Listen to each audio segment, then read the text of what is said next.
You ask Tiger to calculate. This deals with linear inequalities with one unknown. The final result is x greater than 4.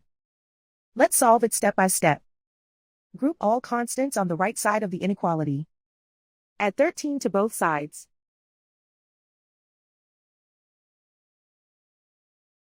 Simplify the arithmetic.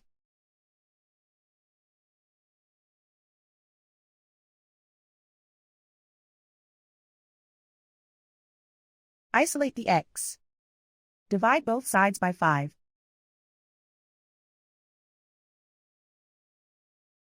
Simplify the fraction.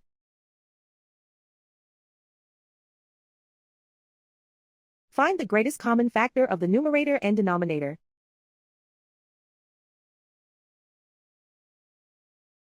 Factor out and cancel the greatest common factor.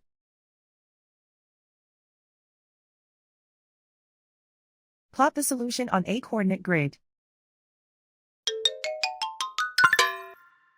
And so the final result is x greater than 4.